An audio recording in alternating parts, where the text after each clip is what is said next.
Hello, everyone. We are back. We took a little break last week because I thought I was going to lose power because I live in Florida and the hurricane/tropical storm came through, but we are all good. So I am Brandon Hay. You can find me on Twitter at HeyB3. I'm ZCantsFF and Twitter. And my name is Zada Kentabedyan. How are you, everybody, and Brandon? How are you guys? Very, very good. Another interesting week of the NFL and another great intro to our show. So, what did you think? What are some reactions to week Well, I mean, four? you're saying a storm didn't come by in your area, but a storm definitely did come through the fantasy football world, and that storm was called Hurricane Jared Goff. That's what I thought about. That's what I thought about fantasy football this week. I thought that I think that we're starting to see some things settle down and play themselves out. I think the first month of the season, we hear this kind of analogy a lot that the first month of the season, of the regular season, is a preseason, and we're seeing a lot of teams start to feel their oats and get into the rhythm, and you're starting to see receivers emerge on certain teams. A receiver emerge on the Packers. Austin Eckler is finally the talent is the cream is starting to rise to the top, and we're starting to see players separate themselves on depth charts, and that's what I think. That's my takeaway. And and going back to Jared Goff, Geno Smith, Jared Goff, I think it's time to start taking these two guys seriously. I mean, I can't tell you what happened. I can't tell you what they did. It's kind of like just goes back to the age old, practice makes perfect. They got Jared Goff on one side, who has a really good offensive line, and he's got plenty of weapons, and he's gelling with them, and they have really good culture over there with Dan Campbell. And Geno Smith is over there, making a system work really well. I think he's found a system he's comfortable in. Pete Carroll also creates a very good culture, a very competitive culture. Best man wins the job. Geno Smith is performing, hats off to that guy. I love to see this, and it just goes to show that like our priors in the offseason are absolutely ridiculous. The way we just cement ourselves in our presumptions of how teams are going to look are absolutely just nonsensical. I am just annoyed at the way I just perceive players sometimes, and to my own fault, I get caught up in this maelstrom of this off-season kind of hype or this off-season kind of narrative echo chamber stuff. So I think next season I'm going to be better at, seeing, being creative with my imagination and thinking, and not being so binary and empirical, and start to see, and be more flexible and start to see more outcomes. I think that's really good though for like most fantasy analysts. Like, have an imagination, like just start to see the ceiling in some players. And I think that applies to maybe like Zach Wilson this year, who I think I was really down on, and there was just something I saw last week, him playing the Steelers.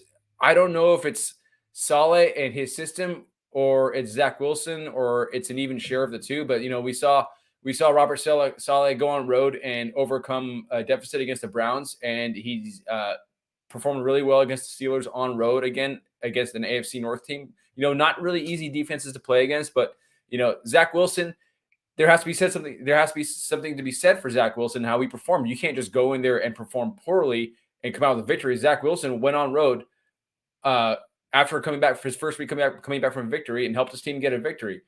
So I think I'm gonna expand my imagination when it comes to Zach Wilson, and keep an open eye, and be ready for the breakout if it does come.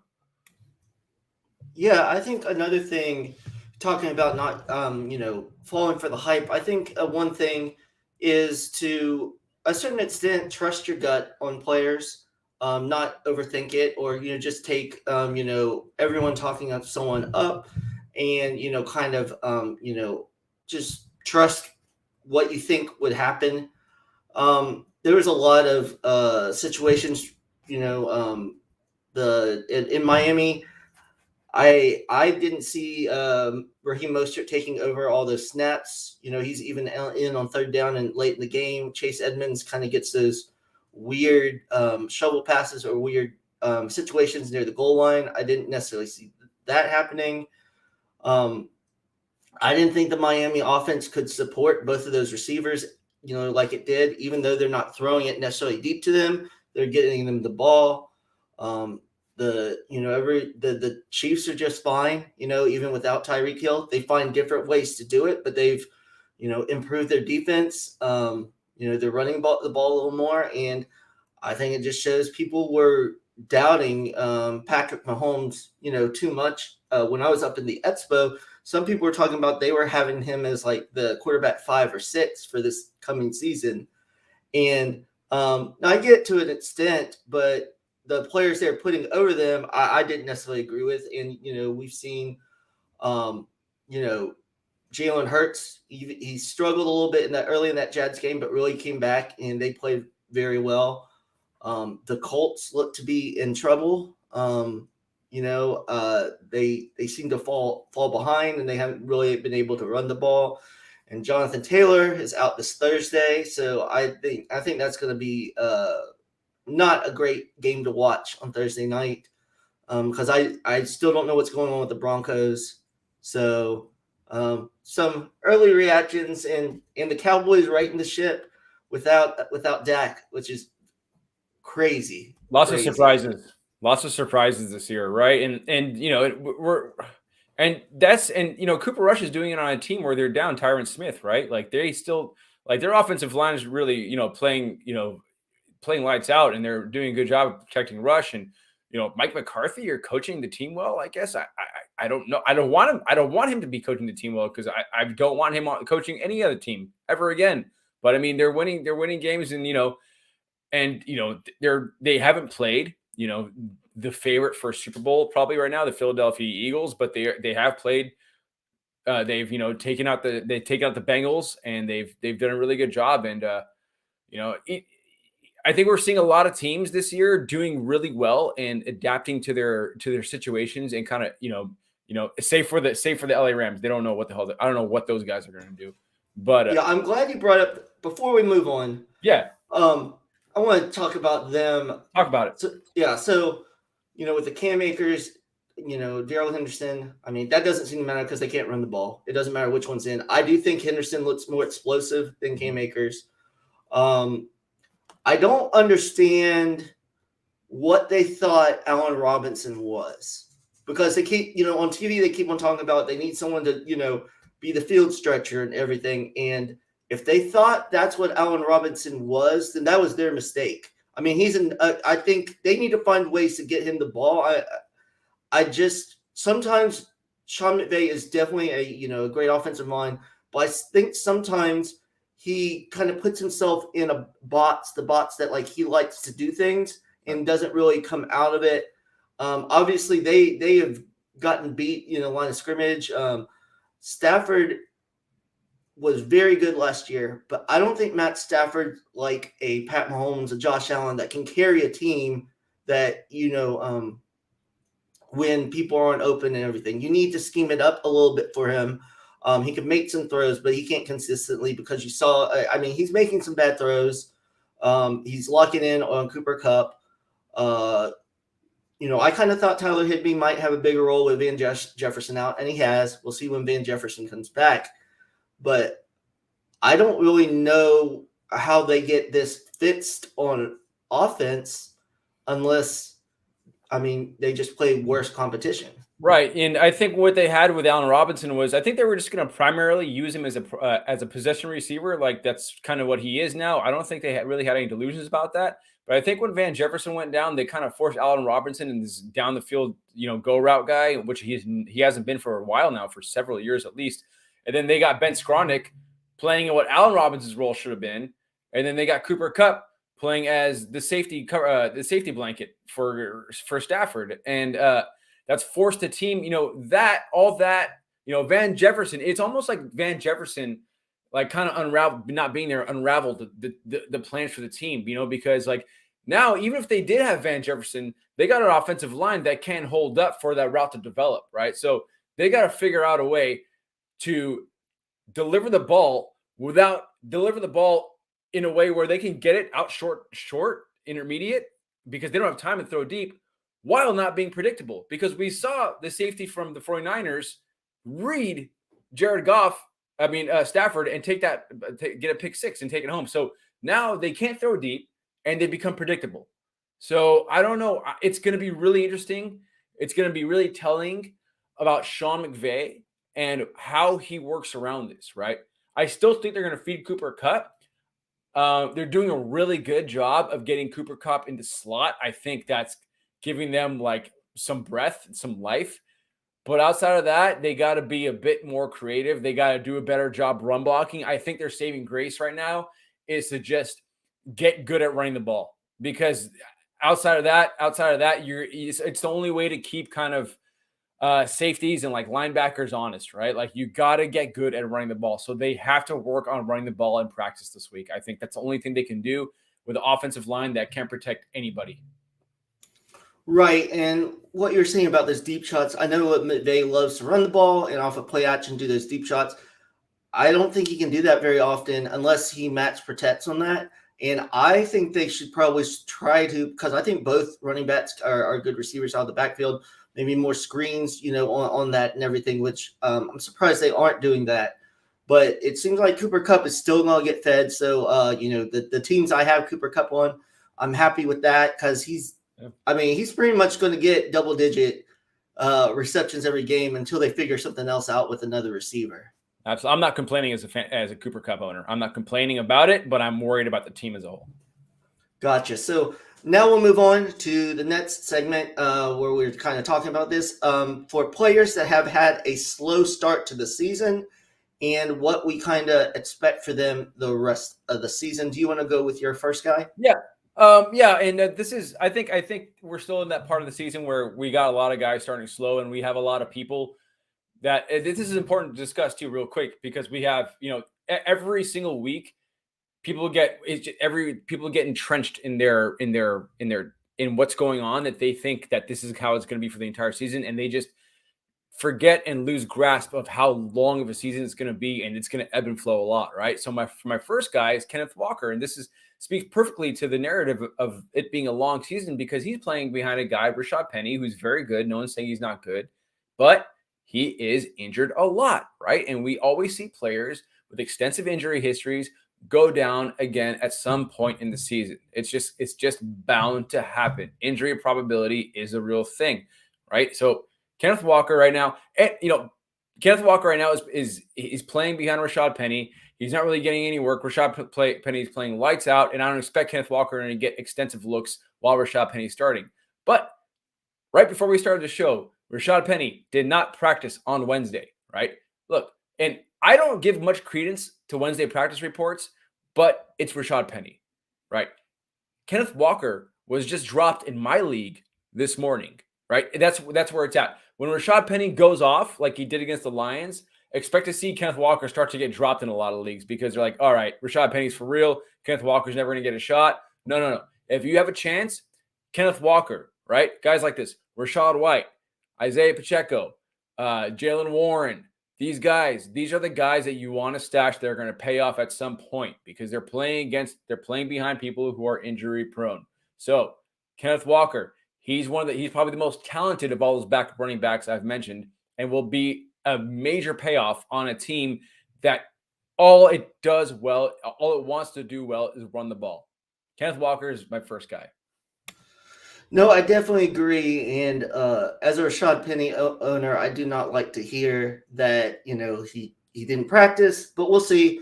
But even, if he stays healthy, I think eventually when they get Kenneth Walker ramped up a little bit from that injury, I think it could be, maybe a 70-30 split, maybe a 60-40, because I think they're going to want to use both bats because of Rashad Penny's injury history and them trying to run the ball. First guy for me is he's really been hurting me lately. Terry McLaurin.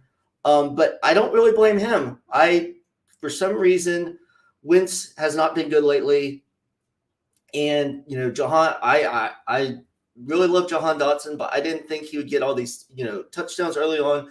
And I didn't think Curtis Samuel would get all these targets. I don't know if it's just a game plan thing, but for Terry McLaurin, he's getting to a point where I don't know if I can play him until he consistently, gets yards each week. So, and I don't know. I guess they're going to stick with Wentz. They played a couple tough teams, but that offense just looks horrible.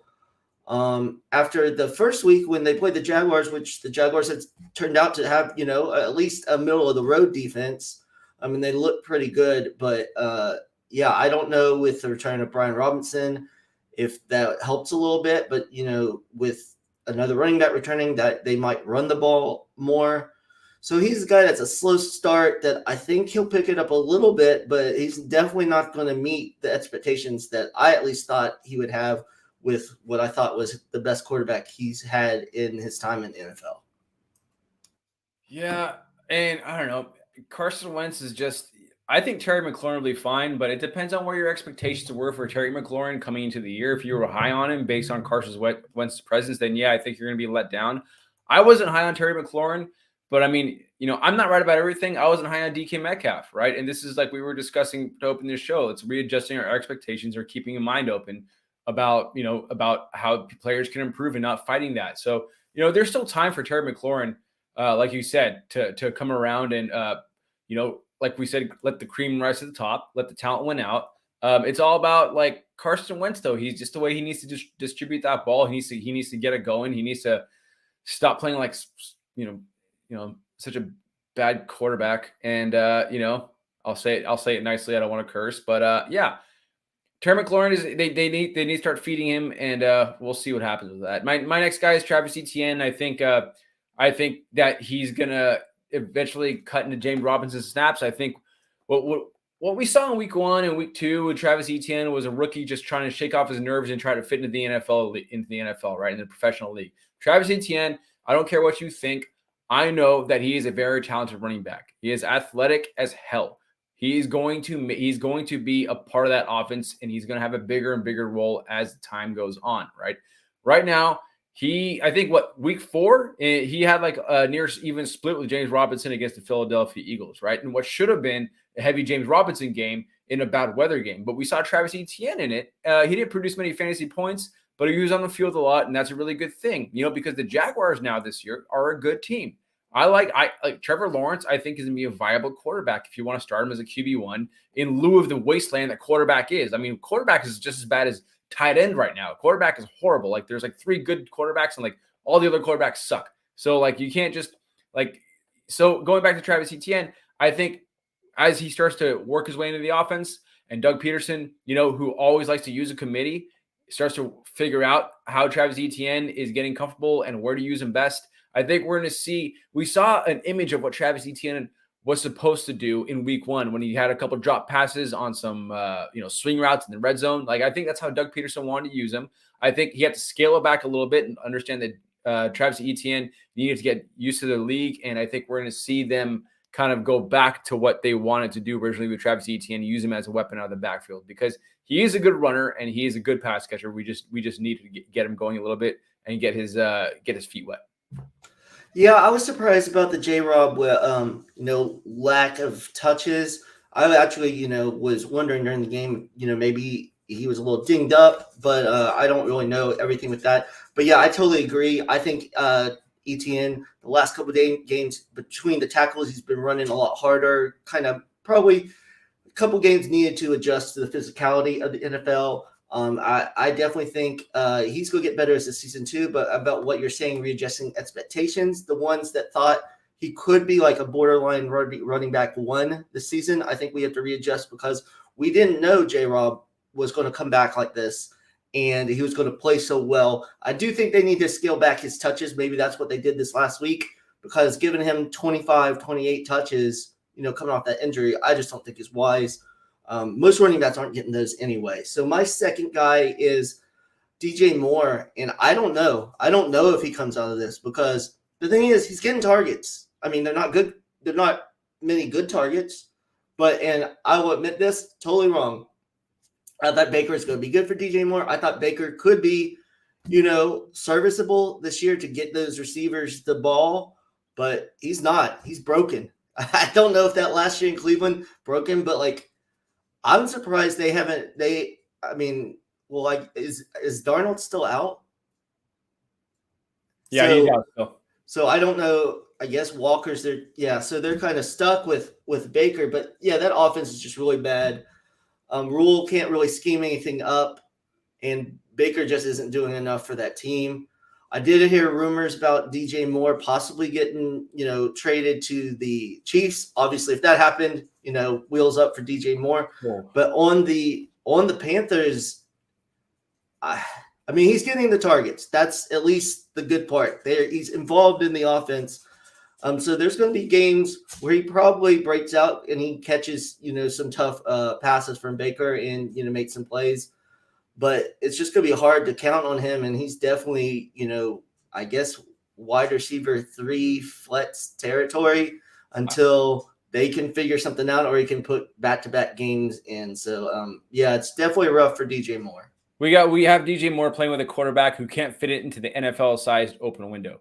That's the problem right now. And Baker Mayfield just can't. He won't put it there. We saw DJ Moore allude to that notion last week when he was asked in the locker room, I think it was like post-game or post-practice conference or open portion to the media, where he said, in the NFL, half a yard or 1 yard is open in the NFL. And if your quarterback thinks otherwise, he's going to move past you when you're that open, and he's going to look for somebody else who's more open than half a yard or 1 yard, right? So half a yard or 1 yard, that 1 yard is wide open in the NFL, dude. That's you got to lead your receiver and put it there. And Baker Mayfield is not putting it there. We see that in the lack of targets. He doesn't feel comfortable going to DJ Moore.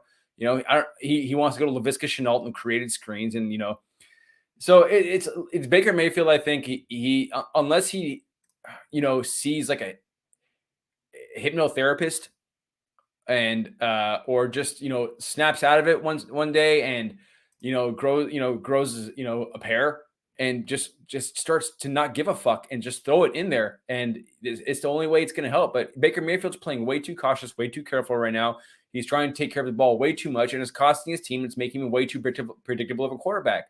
I think we've have NFL coaches out there, defensive coordinators. They understand what Baker Mayfield is. They know where his eyes are going to go. He had like 3 passes swatted by JJ Watt the other day on Sunday. So, it's just not looking good for DJ Moore right now. DJ Moore needs out, and relying on Sam Darnold isn't a great indicator for, future success in the 2022 season.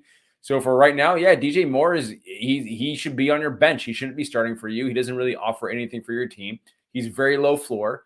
Don't play him until something changes. And, even if it's 1 week of significant production, still don't put him in the second week. I still wouldn't start him in the second week because I still wouldn't trust it, because Baker Mayfield is somebody I don't trust. So, yeah, it's somebody, you can be patient with, only because he's just not a player you can drop. He's so damn talented. DJ Moore is a player you can't drop. So, yeah. And my final guy is Kyle Pitts. I'll make it short and sweet. Kyle Pitts right now, he's seeing about 60% of the snaps in the past 2 weeks, right? In the first 2 weeks, he saw a full allotment of snaps. Past 2 weeks, not so much. I primarily think that's because of Marcus Mariota's inefficiency as a quarterback, right? Arthur Smith, we know, loved to run the ball with Derrick Henry in Tennessee. And I think that's kind of what they're doing right now. They're seeing a quarterback who's not a great passer, kind of like what Nick Sirianni did with Jalen Hurts last year in 2021. First 2 weeks, they were really passing centric, and then they understood that Jalen Hurts really wasn't a great passer last year, so they had to dial it back and run the ball a lot. Right now, Kyle Pitts is not on the field a lot because he is not a blocking tight end. We all knew he was not a blocking tight end. He is a receiving threat of a tight end. They don't need him on the field, and they're not going to target him that much when they're going to run the ball. Now you have Tyler Algier, who's going to be the early down back, and they're going to just go run the ball even more now with this guy, probably because he's just an early bruiser back who's going to hopefully take care of the ball and keep the, kill the clock or whatever they want to do. Like, really, they don't have a chance, right? So with Marcus Mariota throwing the ball, they're screwed. Without him throwing the ball, they're kind of screwed. Either way, Kyle Pitts right now isn't viable as people keep calling him a tight end 1, right? Now he's not a tight end 1. He's not a tight end 1 right now. He just isn't a tight end 1 right now. He offers a lot of upside, but that doesn't make him a tight end 1. He's classified. He's not scoring like a tight end 1. Why is he a tight end 1? He's not. He just isn't. He was barely a tight end 1 last year. Let's stop calling him a tight end 1. And it's not through any fault of his own. Again, it's the team around him. So unless, again, Marcus Mariota picks it up, or we get Desmond Ridder coming in and he starts to spread the ball around, and he's I think Desmond Ridder is probably a better quarterback than Marcus Mariota at this point. So again, Kyle Pitts is a very talented tight end. I'm not saying he isn't, but let's just make sure that we understand why his snap share is going down, and not panic and use logic and kind of understanding the situation around him. It is. I agree with everything you're saying, and some people are panicking, especially in dynasty formats. I mean, don't sell low on Kyle Pitts because this is probably one of the lowest spots he's going to be. Redraft, I mean, since you don't, I don't see it getting a lot better this season. I get that getting whatever, but I still don't think you'll get good value for it, anything like that. So last player for me is Najee Harris. There's issues with his foot, kind of like that, and Mitch Trubisky hasn't been good. So they're going to turn to Pickett. He did throw 3 interceptions in the second half last week, but he ran a little bit, and I don't think what you were saying about Baker. Kenny Pickett isn't going to be afraid to throw it in there. No. So at least he's going to make mistakes. Don't get me wrong, but I think that does open up the offense a little more because you do have to,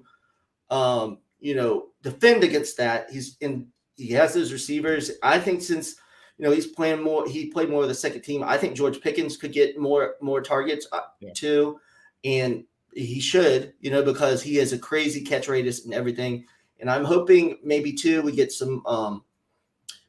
He hasn't really gotten all the receptions that I thought he would. So I'm hoping that Najee can get a little bit going, but their offensive line isn't great either. So they're not really able to run the ball. So it's kind of hoping that passing offense kind of comes along with Pickett and Najee can do some things. Let's hope that Mike Tomlin kind of gets Kenny Pickett comfortable by creating more check down passes for Najee Harris as well.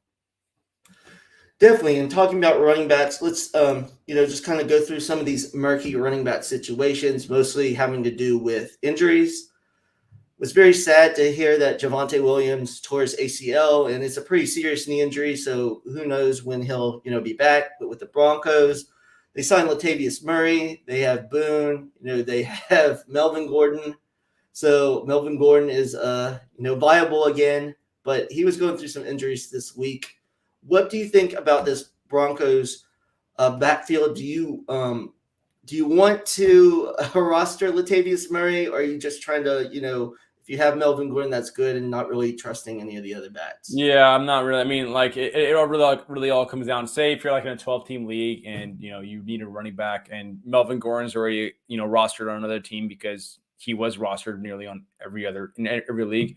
I'd rather have Latavius Murray over Mike Boone. I mean, this is Mike Boone we're talking about. We need to stop the Mike Boone kind of wish upon a star. Let's stop doing that. It's not happening with Mike Boone. But, we saw Latavius Murray a week ago, run for 40-something yards on 11 attempts on a touchdown on the Saints, called up from the practice squad. Yeah, I mean, you can stick with Melvin Gordon. But, I mean, last week, Melvin Gordon fumbled once for a touchdown, and I think he fumbled twice, when they brought Mike Boone in. So maybe they weren't even close to, maybe they didn't even want Mike, or maybe they were ready to just release Melvin Gordon. Who knows? But, you can't feel great about it. But, Melvin Gordon is a clear lead guy here. And if you need to start somebody as an RB2 this week, it's fine. Start Melvin Gordon. I mean, he's been successful in the past, and I'm pretty sure he'll clean up the fumbling issue going forward. Yeah, and I don't know, this Broncos offense has been, actually a disaster. Yeah. So, with Javonte gone and Melvin Gordon, obviously an older back, and only Latavius Murray, maybe they will get that passing game more.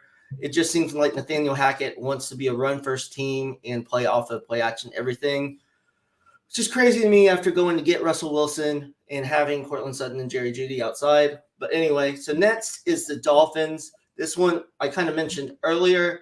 Yeah. I don't think you drop Chase Edmonds because he has that receiving upside, if you have a bench spot.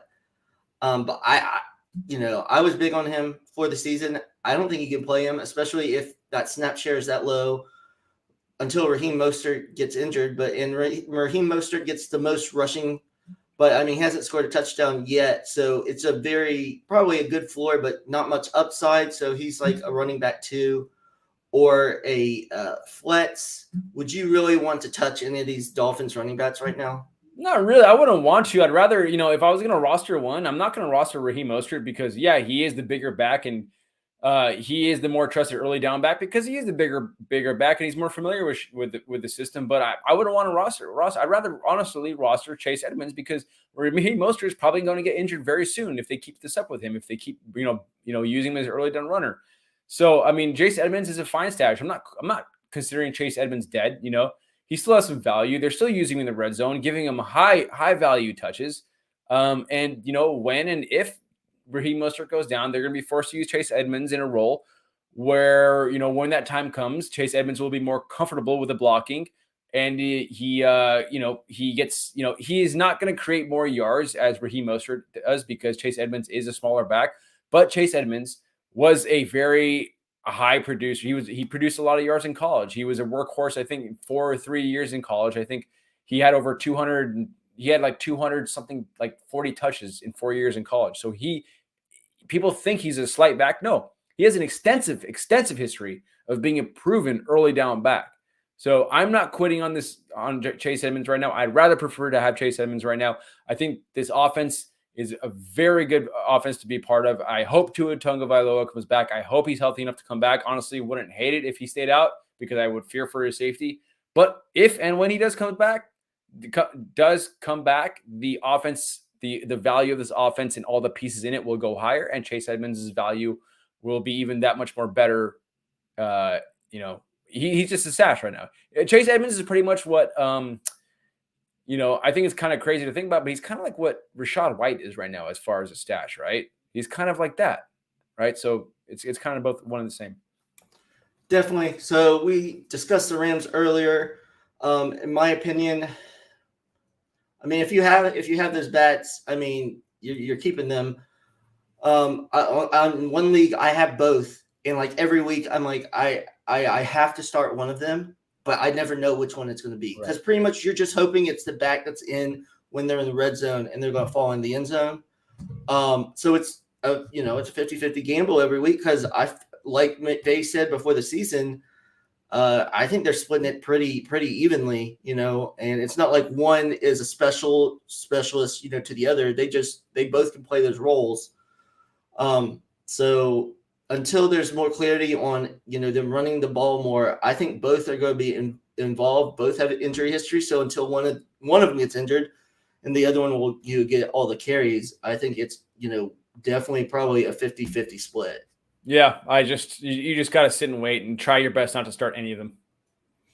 Okay, I know that the Commanders. So Brian Robinson, I think it's crazy he's already coming back. Yeah, I know. We've talked about this before. He's a guy that Rivera really likes. Antonio Gibson hasn't done much the last couple of weeks. So this is going to be an even bigger mess because Gibson's not going away, but he's probably getting less.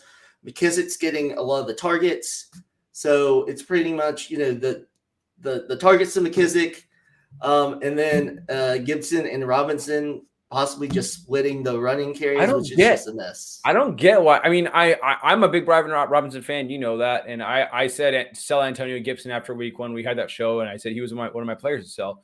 And this isn't a victory lap, but like I'm just like confused why people are saying Brian Robinson needs to be rostered in all 12-team leagues because there's nothing that you want. You don't want really start any of these guys. Antonio Gibson's there, J.D. McKissick there, and now Brian Robinson is there. There's the worst backfield to be part of, man. This is terrible.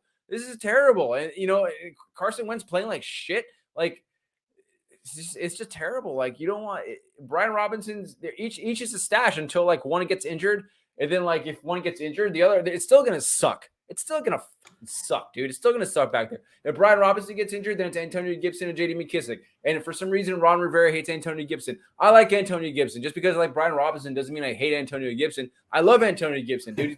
He's way more – he's better than Brian Robinson is, man. Like, I like Brian Robinson. He's great. But he's a legitimate threat to Antonio. You don't want any of this. You don't want this. This is just – it's just stupid. It's just stupid. And I'm sick of like Ron Rivera's BS. I'm so tired of it every single year, dude. Like, I don't know why they do this. Why they're like, I don't know. Like, just don't. Just Brian Robinson doesn't need to be rostered. Like, if you can tell me what the appeal is with Brian Robinson, then I guarantee you it won't make sense. It's not a real it's not based in reality. It's just there's no immediate value with Brian Robinson unless you're trying to get like 7 points in PPR leagues. Like I don't know what's the split going to be.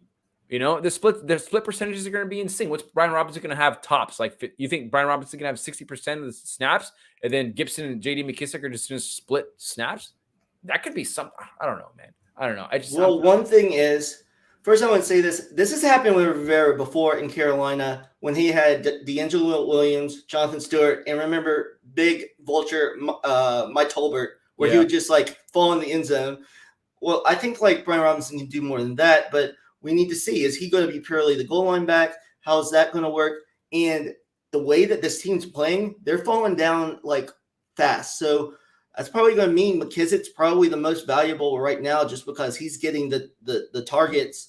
And if they're down, they're going to be throwing to him. But yeah, I totally agree. I don't get the Brian Robinson. And two, I would assume coming back from that injury, they're not going to give him like 20 touches, like right away. No. So you're looking at maybe 8 to 10, and you, like you said, you're hoping he gets in the end zone, and they are not getting to the red zone very often. So, if I'm betting on him or Gibson, breaking a long one, I'm betting on Gibson to do that. And they're not staying. They're not going to be within game script to safely run the ball, right? Like their defense is keeping them in the game. So, like, I just don't understand it. Like, I don't want any part of it.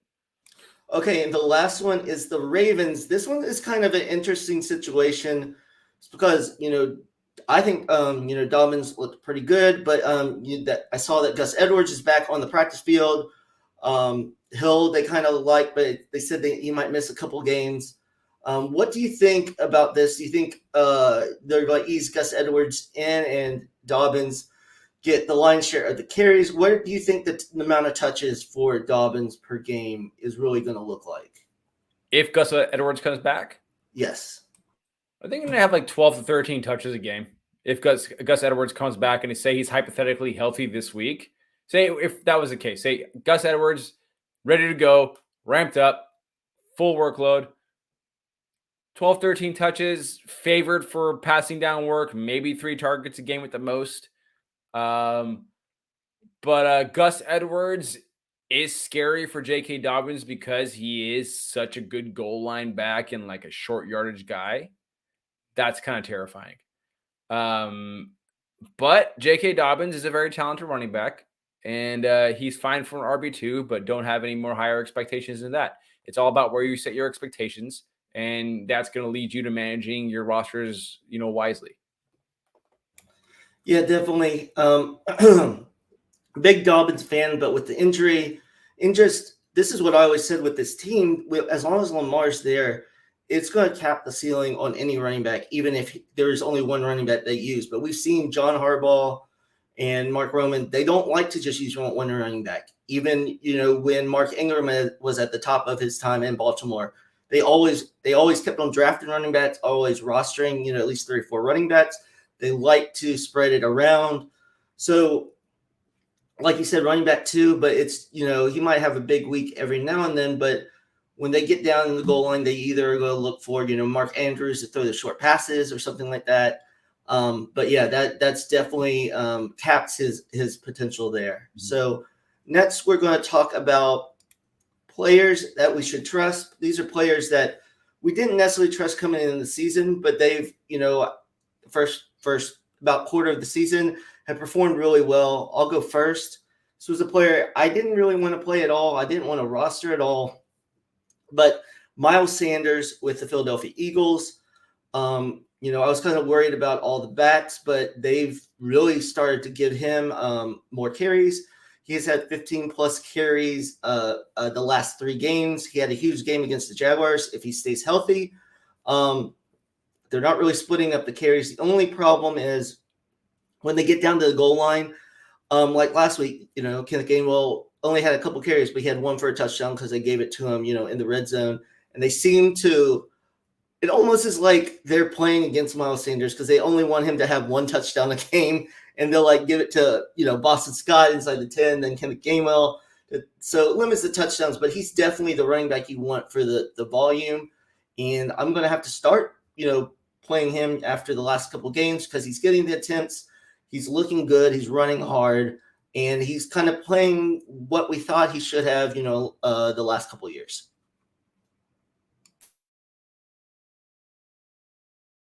You are on mute.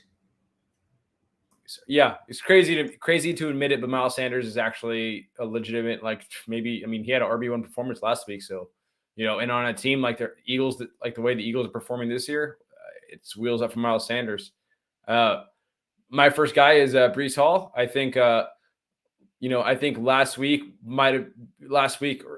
3 was his buy low window. And I think last week might have shut the door on it, but maybe some people have him. Why is it the Breece Hall? We saw snaps kind of gradually increase from going from 45% to 27 to 51 to 66% in week 4. He scored over 12 PPR fantasy points through the 4 weeks that he started, and that's on limited touches, right? In week 4, he had 17 attempts for 66 yards and 1 touchdown, and he's gotten 6 targets, right? So these are his targets. This is what's crazier, right? On a limited snap basis, playing with Michael Carter, he's gotten 9 targets, 1 target, 11 targets, and 6 targets in each week, right? So he's not only the projected early down back, but they are throwing to him a lot. And that guy is, and listen, if you know about we don't have to talk about the pedigree, but if you don't know about the pedigree of Breece Hall, he's he's far and away the best rookie running back in his class. He might be one of the best running backs in the league right now that we just don't know about yet.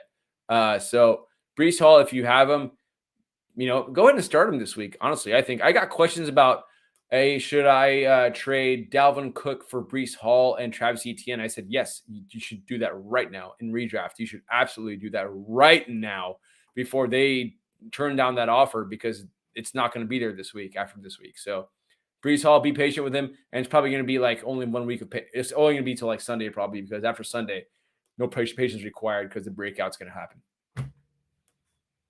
Definitely, I agree. I thought Breece Hall would do this, but it would take longer. I just checked the last 2 games. Michael Carter is under 50% snaps. He has under 5 fantasy points the last 2 games. I thought they would use Michael Carter more, but I think they just saw Breece Hall's better. And I actually think with Zach Wilson being able to run, he looked pretty mobile. Going to be able to spread the ball around, hopefully a little bit more. That's going to open up even more space for Breece Hall. So I agree. And the second player for me is Courtland Sutton. I know the Broncos offense hasn't been great, but if there's a receiver you want, it's Courtland Sutton. He has 7 or more targets every game, 70 or more yards in the last 3 games. I know a lot of people were arguing that, Jerry Jeudy was going to be the better player with Russell Wilson and all this stuff, but he looks for Courtland Sutton and, a lot of times he just throws it back shoulder or throws it up, and Sutton is able to make those. And I think this Broncos offense has to get better, and I'm comfortable playing Courtland Sutton. He gives you a good floor with all those targets. So as, a low-end wide receiver 2, I guess wide receiver 3, I feel very comfortable putting him in my lineup. Yeah, and I felt comfortable with Courtland Sutton to be the best wide receiver for Russell Wilson going into the year, just because I looked at air yards and how DK Metcalf was used, and I don't think you can compare the two right now. DK Metcalf is way better, but that's just basically my analysis. I don't know if there's any correlation, but yeah, Courtland Sutton for sure. He's definitely the favorite guy.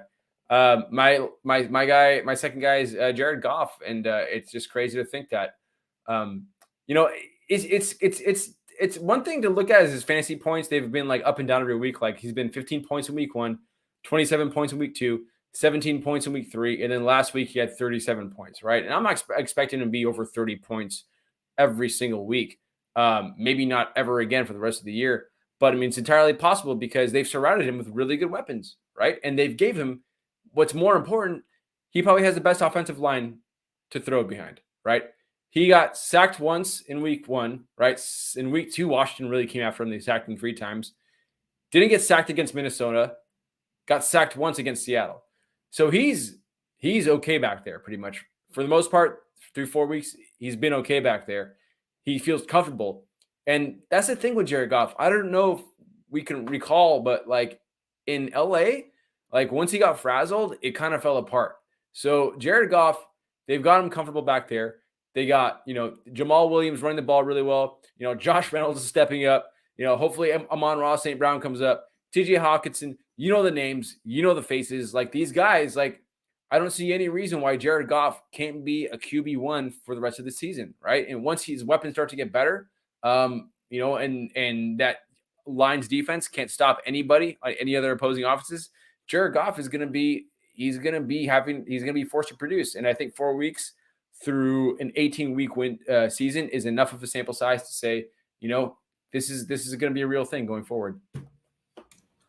And I think it's important too. I know Seattle's defense isn't, great, but I mean, he was missing all those weapons, and Jamal Williams had a huge game running the ball, and he still put up those points. Yeah. So I think definitely you're right with Jared Goff, and that Lions defense isn't good, so they're going to have to they're going to have to score. Yeah. So now we'll go to our the thin slicing segment. I'll start. Mine is Daniel. I know the Giants are 3-1, and I'm not saying Daniel Jones has played great, but he's played a lot better, and I think he might be playing his way into being the starting quarterback longer than this year in New York, which I didn't think was possible. He's running the ball, and he's not turning over as much. He's able to lead that team. I know the Giants haven't played great teams, but still they're winning these games. They're gutting out these games. And he's making some good plays. And look at the receivers he's throwing to right now, because with the injuries, and Kenny Galladay looks horrible. Mm-hmm. Shouldn't see the field. I mean, he's doing a lot for a little, and with Saquon. So I've been impressed with Daniel Jones, and he gives you that rushing ability that we love for our fantasy quarterbacks. I mean, some might say he's been better than Matthew Stafford this year. I mean, they have a better record than the Rams do this year. I mean, we know that in a vacuum that he and Matthew Stafford aren't comparable. Really, Stafford's probably is definitely the better quarterback. But I mean, he's been playing really well, and he's been doing everything Dable has been asking him to do. And behind a really bad offensive line, he's been making it work. And they've been getting Saquon Barkley. The offensive line's been giving Saquon Barkley what he needs to put whatever points they can. And Daniel Jones, he's had ball security issues, and I haven't seen any ball security issues this year with him. So yeah, he's definitely taken a step forward, I believe. So that's a very good thin slicing observation, Brandon. My one observation is that Bailey Zappi looked functional last week. I was laughing when I saw him coming. I was like, this guy's gonna die.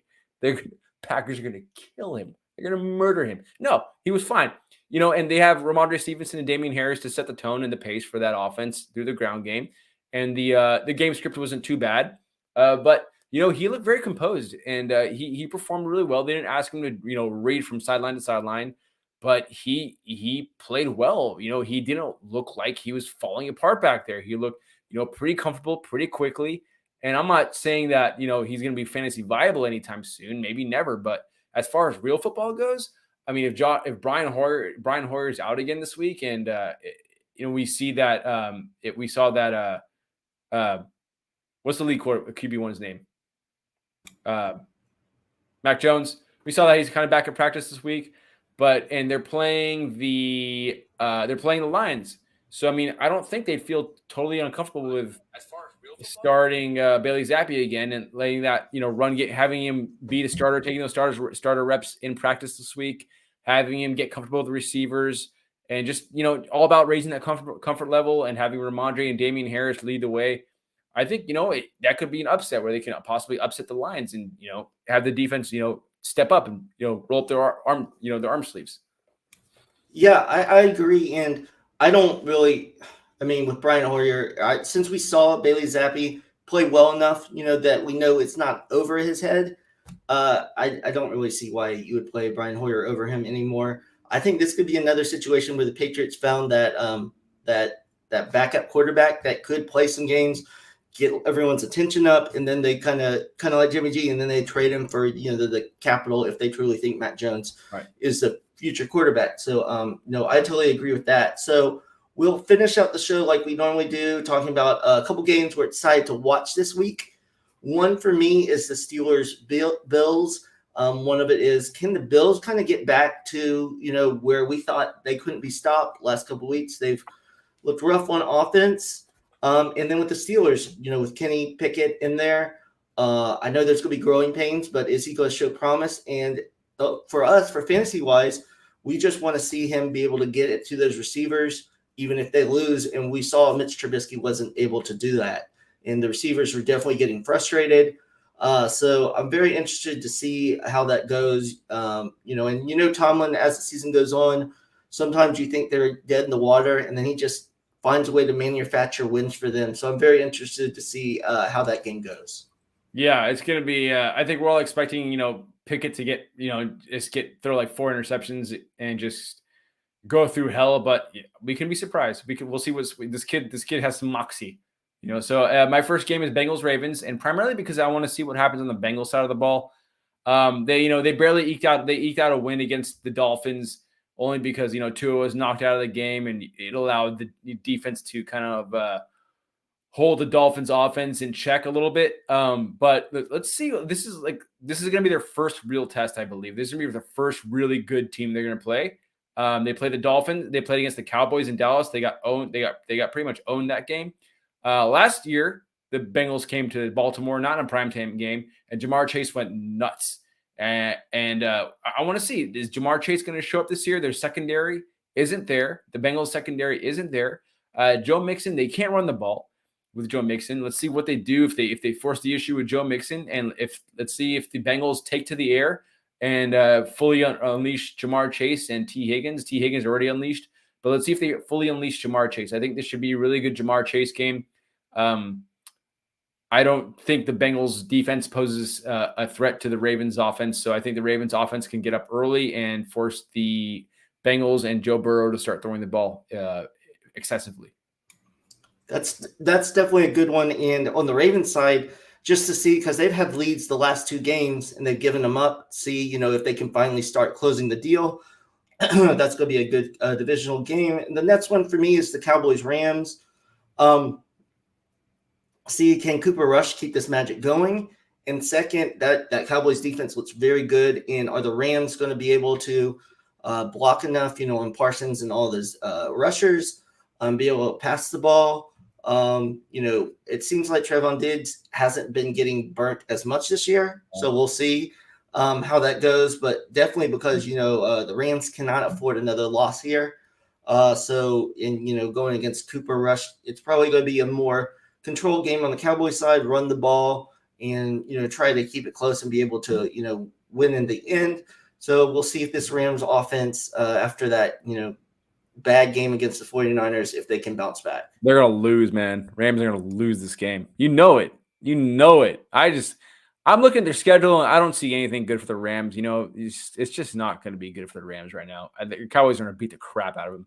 The Eagles I want to watch the Eagles Cardinals game because I think right now, we know what the Eagles are right now on both sides of the ball. They're lights out, defense and offense, right? Nothing really to say there. I won't waste anybody's time with that. They're going to come, they're going to put in points. But like I said, to open the show, this is the time of year right now. It's the beginning of October, and we see a lot of teams settling into themselves, becoming comfortable, right? And I think we're seeing, the Cardinals get to that point right now. We saw Kyler Murray look a little lost in the first 2 weeks, and they didn't really have an identity. But we see Marquise Brown and Kyler Murray establishing themselves. We see the running backs becoming all three, Benjamin, Darrell Williams, and James Conner becoming more part of the run game. Zach Ertz is more part of the rotation now, and him and Kyler Murray were kind of having issues connecting. So I think it's going to be really interesting. There's going to be a really cool test to see the Cardinals at home face up to the very stiff competition of the Eagles passing defense that have limited all passers to limited production, very minimal production. So let's see how Kyler Murray responds, and let's see what Cliff Kingsbury does here. I'm not really expecting much, but I'm hoping to be surprised. Definitely. It was nice to see, even against a not very good team in the Panthers, Kyler seemed to get it going pretty much what I'm hoping is they can be functional, win, another game or two, and then D-Hop comes back and can hopefully elevate that offense. But I agree with you. And it was nice to see Rondale Moore on the field. Maybe get healthier, kind of do with that. But kind of looks like with Rondale there, Greg Dortch is going to go back to nothing. So bad.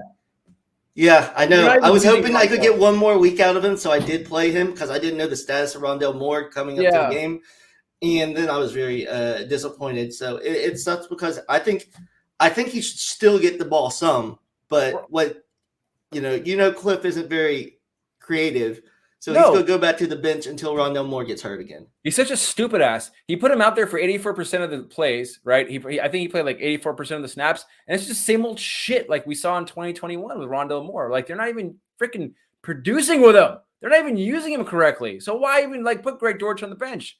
Like Greg Dortch was helping you move the ball down the field. Like anyway, I hate Cliff Kingsbury so much. That guy sucks ass.